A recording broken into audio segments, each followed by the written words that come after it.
이스라엘이여 너는 행복한 사람이로다. 아멘.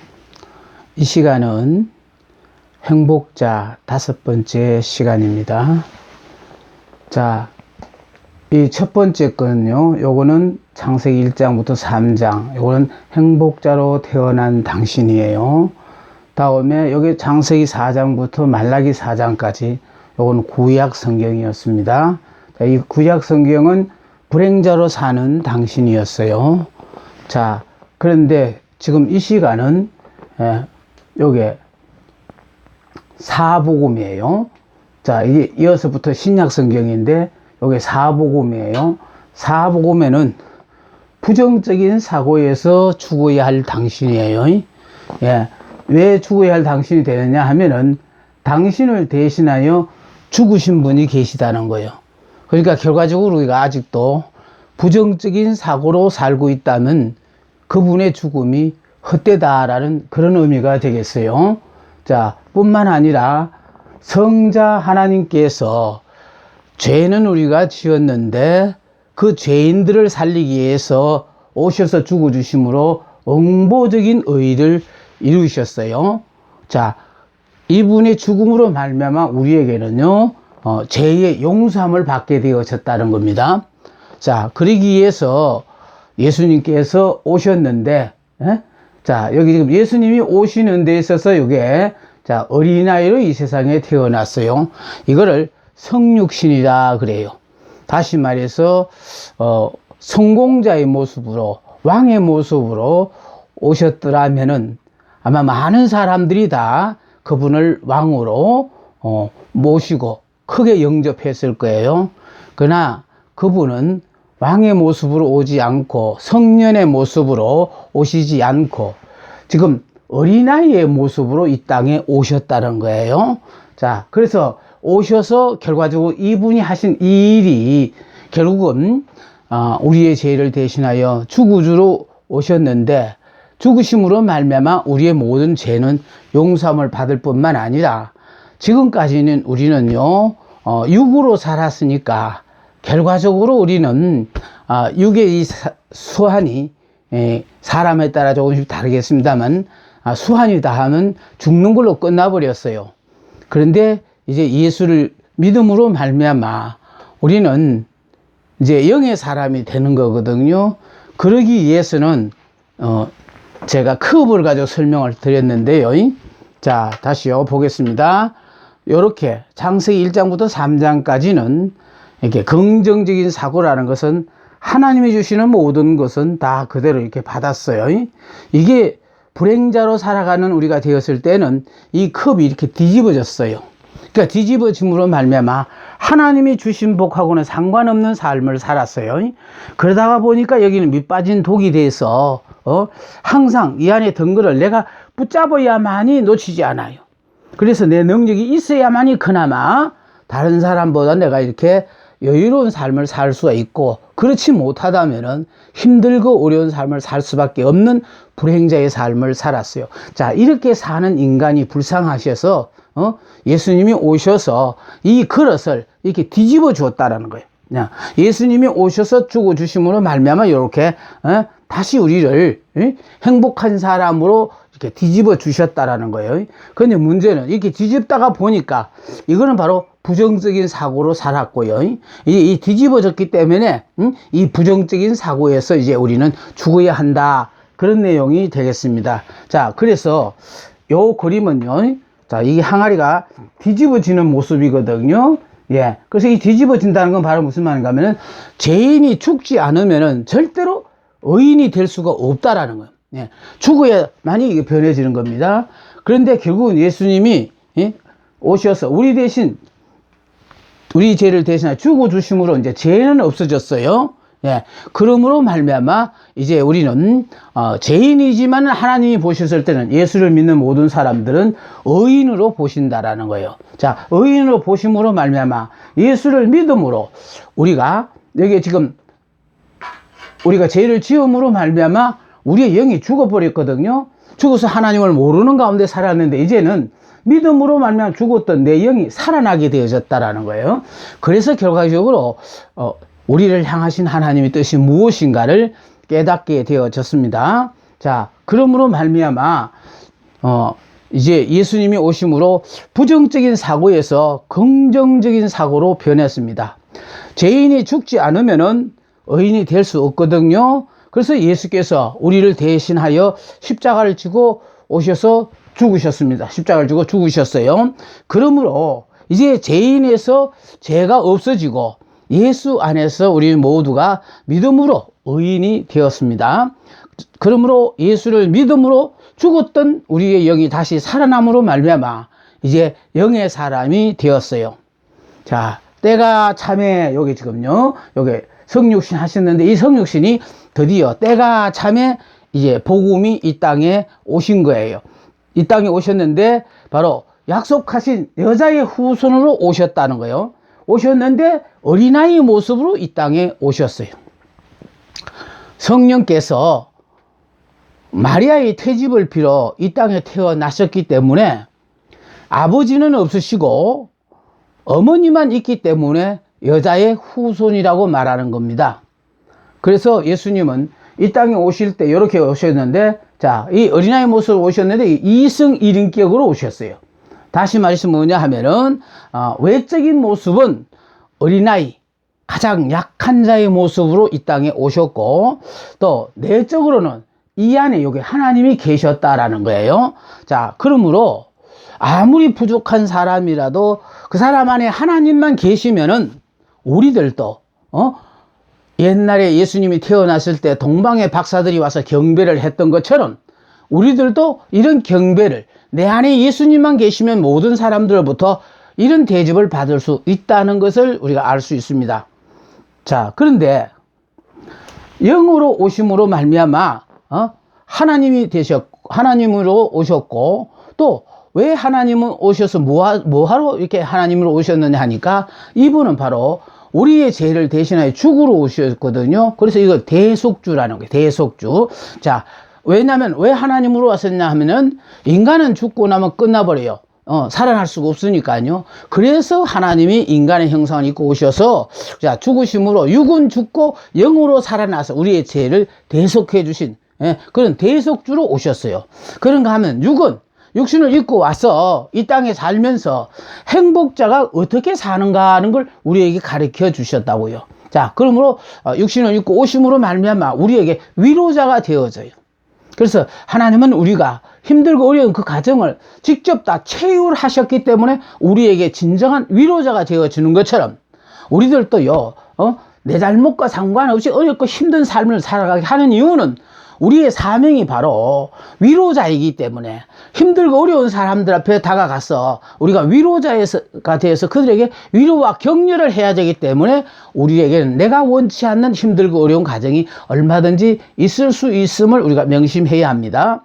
자, 예수님께서 친히 인간의 형상을 입고 이 땅에 오신 분이 바로 예수님이라.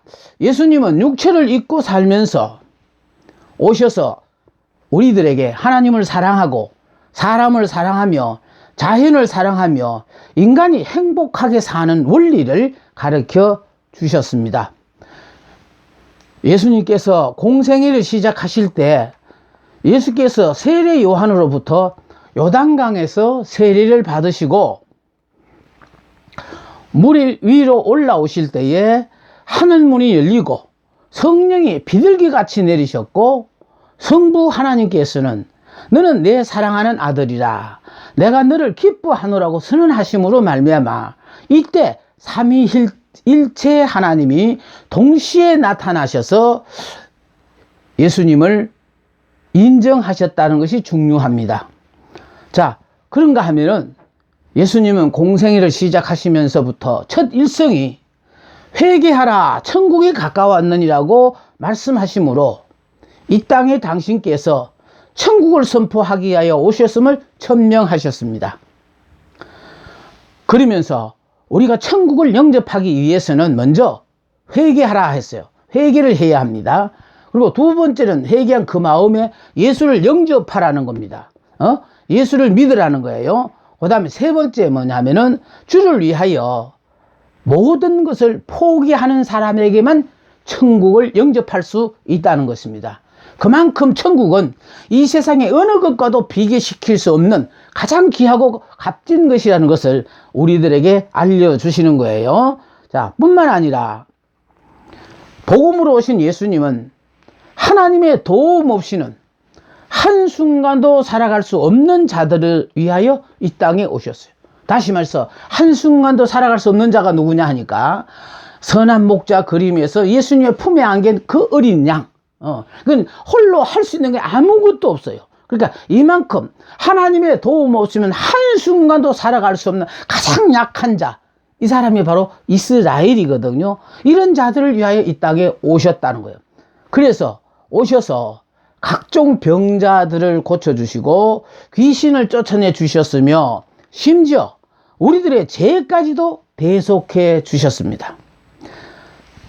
예수님을 따르는 많은 군중들을 상대하여 갖가지 기사와 이적을 행하셨고 그때마다 하나님의 나라를 전파하셨습니다. 이렇게 많은 군중들이 따르고 호응하는 이런 대중전도를 통하여 기사와 이적을 행한 다음에 말씀을 선포하실 때마다 그 군중들의 대답은 하나같이 말씀이 너무 어렵다 그러면서 다 그 자리를 떠나가고 말았어요.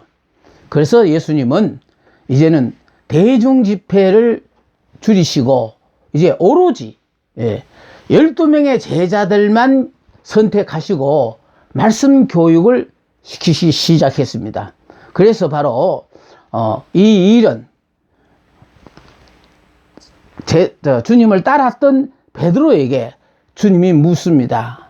사람들이 나를 누구라 하냐 하니까 대답을 해요. 그런데 사람들이 나를 누구라 하는 상관 두고 그럼 너는 나를 어떻게 생각하냐고 물었어요. 그때 베드로는 주는 그리스도시요 살아계신 하나님의 아들이십니다 라고 대답을 했습니다. 자, 이랬을 때 바요나 시몬아 네가 복이 있도다. 그러면서 하나님은 베드로를 칭찬하시면서 내가 이 반석 위에 내 교회를 세우리니 엄부의 권세가 이기지 못하리라 이렇게 말씀하심으로 말미암아 아직 성령이 오시지 않았던 시절이니까 결국은 이 베드로의 신앙 고백과 같은 주는 그리스도시요 살아계신 하나님의 아들이십니다 라고 고백하는 그런 사람들의 그 고백 위에 그런 고백을 하는 사람들 통하여 하나님은 교회를 세우시리라고 약속을 하셨어요. 예.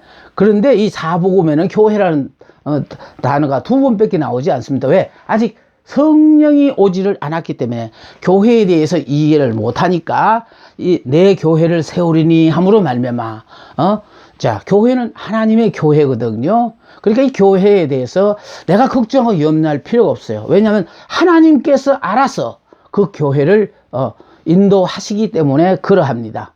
자, 다음에 특히 예수님은 당신이 전가하는 복음은 새로운 사고로 받아들여야 한다고 말씀하시므로 율법에서 죽지 않고는 복음을 영접할 수 없다고 하셨어요.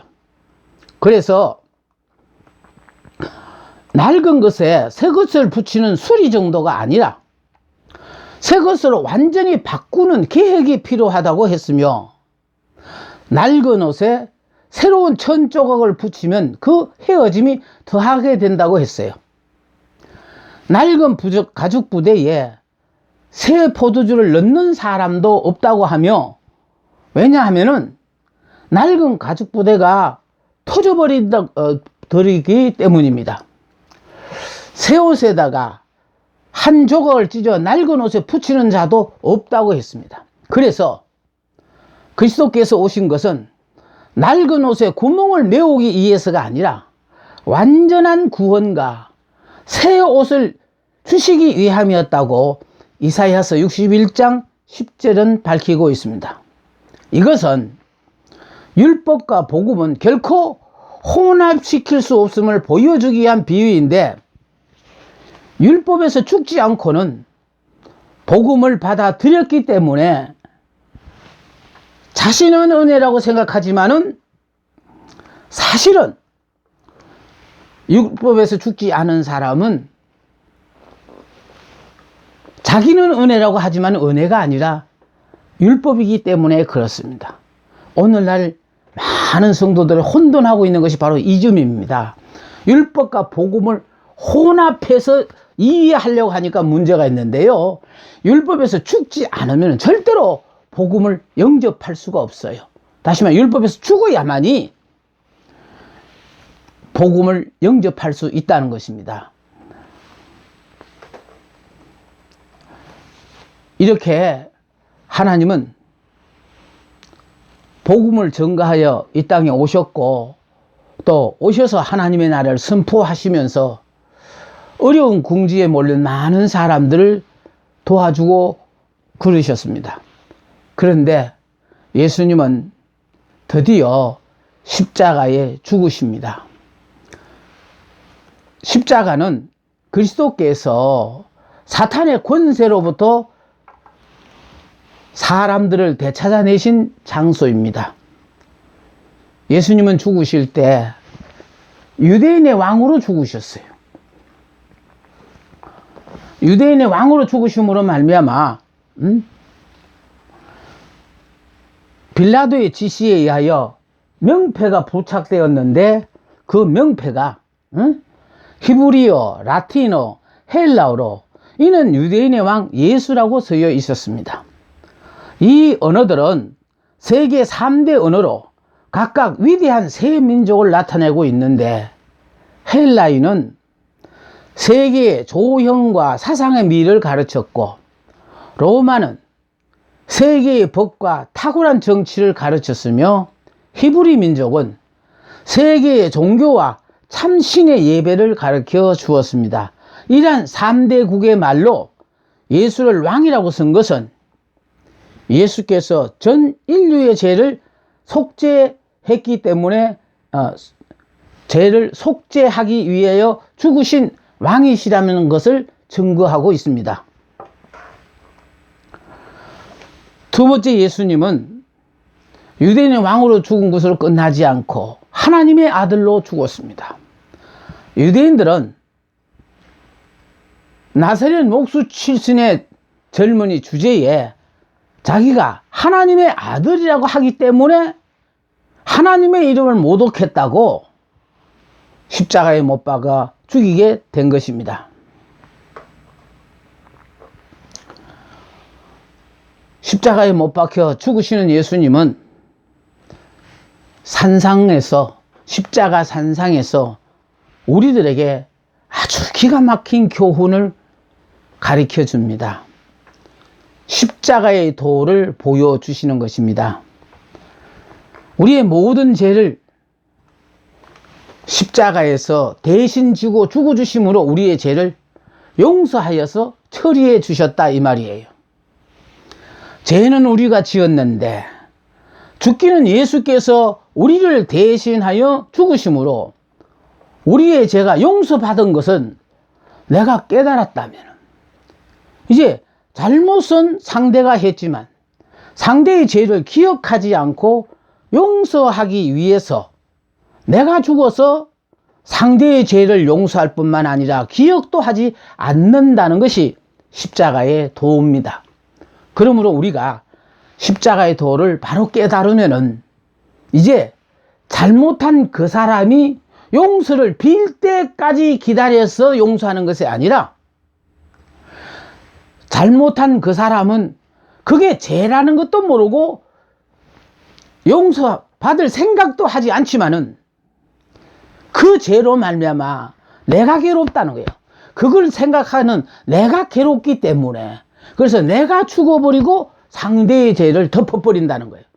이게 바로 주님이 오셔서 죄는 우리들이 지었는데도 불구하고 우리 죄를 용서하시기 위하여 주님께서 친히 십자가를 지고 죽어주심으로 말미암아 십자가의 도를 우리에게 전해 주셨습니다. 십자가상에서 예수님은 엘리 엘리 라마 사박다리 하고 하나님께 기도했습니다. 아버지여 아버지여 왜 나를 버리십니까 하는 예수님의 십자가상의 기도에 대해서 하나님께서는 침묵하신 이유는 억만 인류의 죄악을 청산하기 위해서입니다. 그때 아버지여 아버지여 왜 나를 버리십니까 할 때 성부 하나님께서 오냐 알았다 만일 이렇게 대답하셨다면 많은 사람들이 예수를 믿었을 거예요. 그러나 우리의 죄는 용서받지 못한다는 것입니다. 왜냐하면 죄를 지은 사람은 죄값을, 죄의 대가는 사망이니까.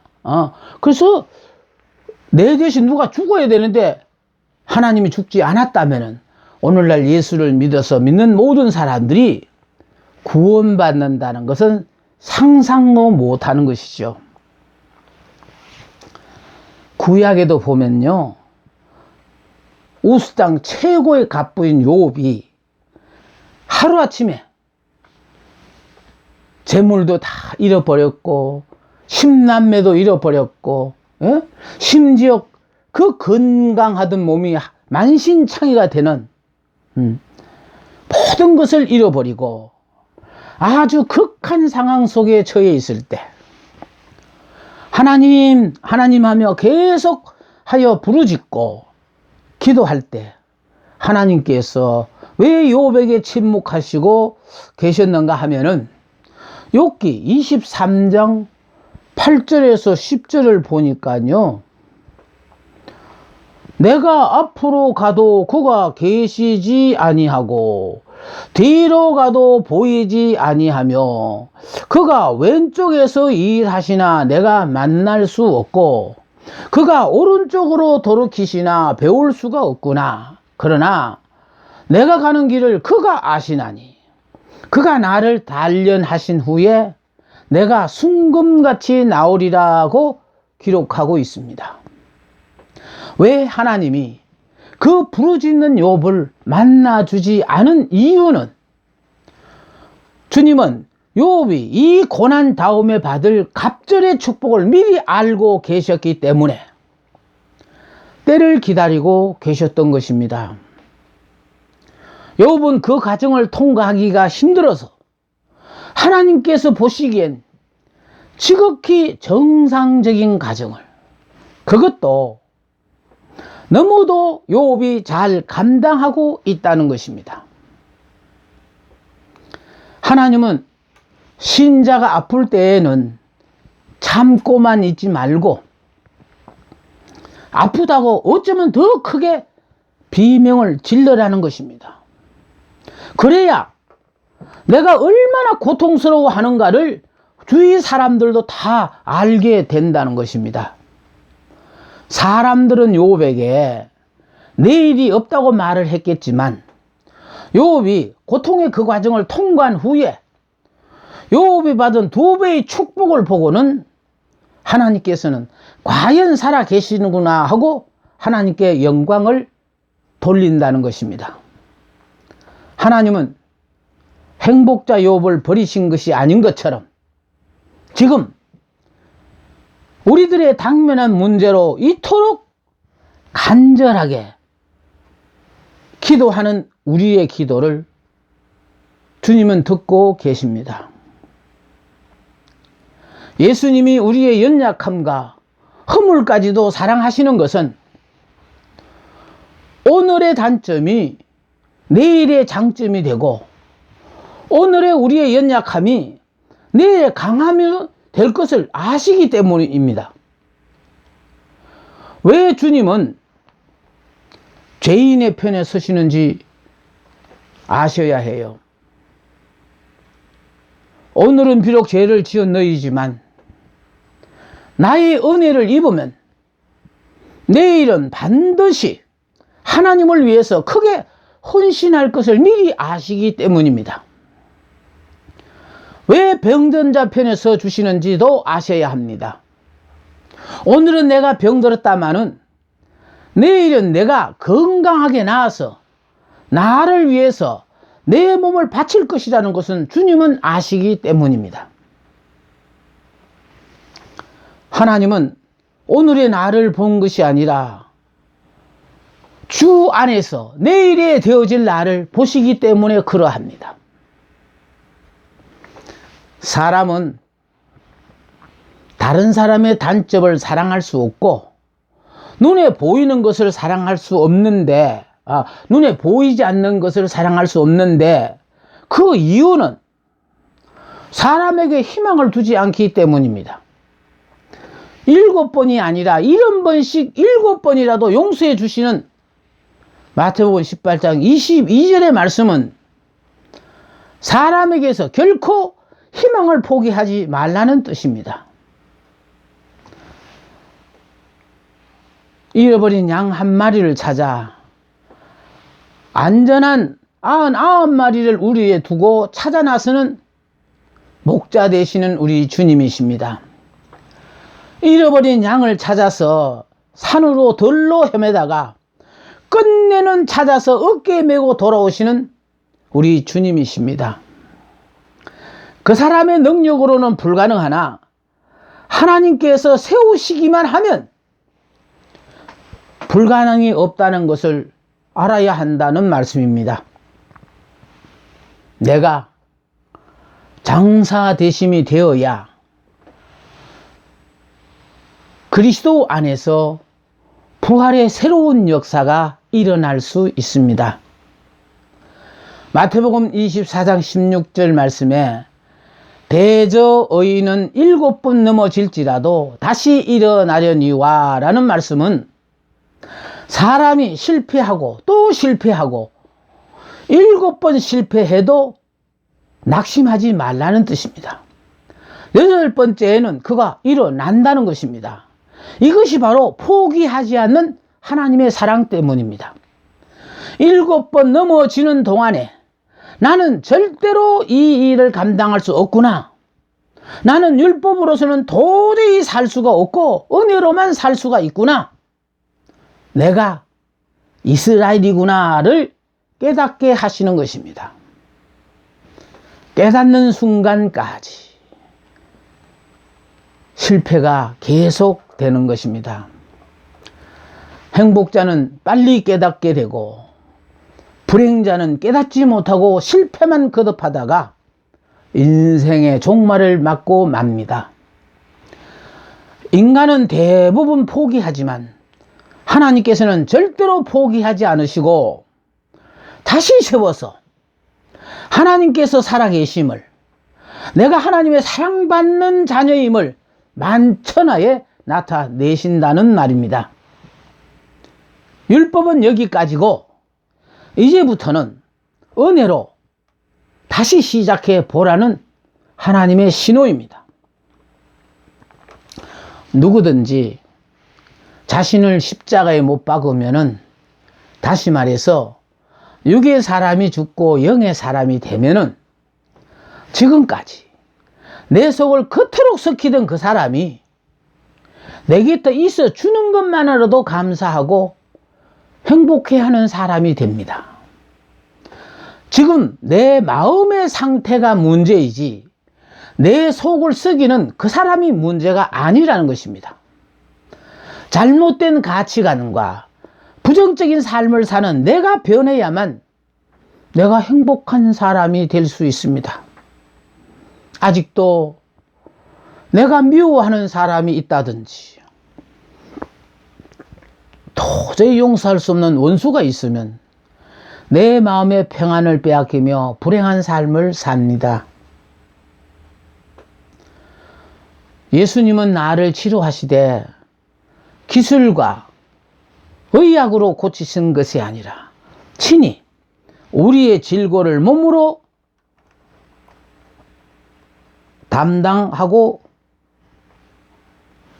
담당하심으로 치유케 하셨습니다. 하나님은 인간을 사랑하셔요. 인간을 대신하여 죽으러 이 땅에 오셔서 죽으셨습니다. 그렇다면 이제 나도 내가 섰던 그 자리에 서 보면은 하나님의 마음을 알 수 있을 것입니다.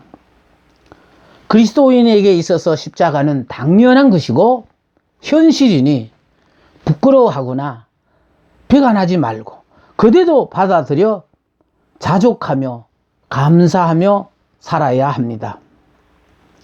십자가는 실제적인 생활 면에서는 불편함이 있겠지만은 그것이 좋으신 하나님께서 내게 주신 축복임을 깨달아야 합니다. 어쩌면 나만을 위한 하나님의 은혜이기 때문입니다. 내가 영의 사람만 되면 반드시 이해가 되는 순간이 옵니다. 우리가 고난당하는 것을 불평하지 말고 자족하며 감사할 때 기적의 역사가 나타납니다. 십자가에 자신을 못 박고 나면 누구나 다 이스라엘이 됩니다. 예수님은 우리들에게 이스라엘의 삶을 보여주시기 위하여 친히 어린아이의 모습으로 이 땅에 오셨습니다. 구약 성경은 육적 이스라엘에 대한 말씀이고 신약 성경은 영적 이스라엘로 누구든지 예수를 믿기만 하면은 유대인이든 이방이든 상관하지 않고 모두가 믿음 안에서 하나님의 백성이 되었기 때문에 나는 죽고 예수로 사는 사람이 되는 것입니다. 예수님은 십자가상에서 다 이루었다 하시고 운명하셨습니다. 예수님은 세상 죄를 지고 가는 하나님의 어린 양으로서 자신을 죄인들을 대신하여 대속물로 다 주셨습니다. 그리고 장사 대심이 되셨습니다.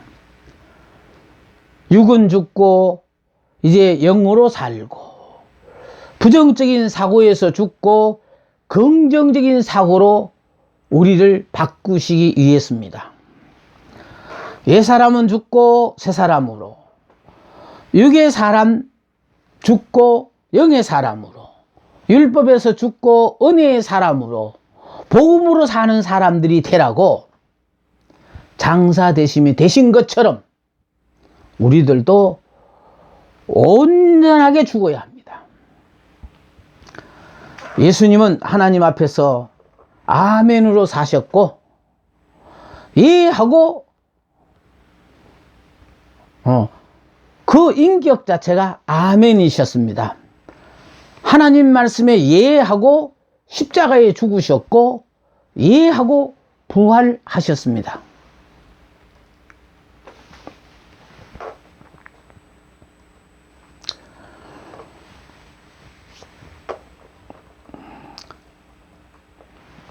나에게만 이런 몹쓸 병이 있는가? 사업에 실패하여 나만 이 지경인가? 하나밖에 없는 내 자식에게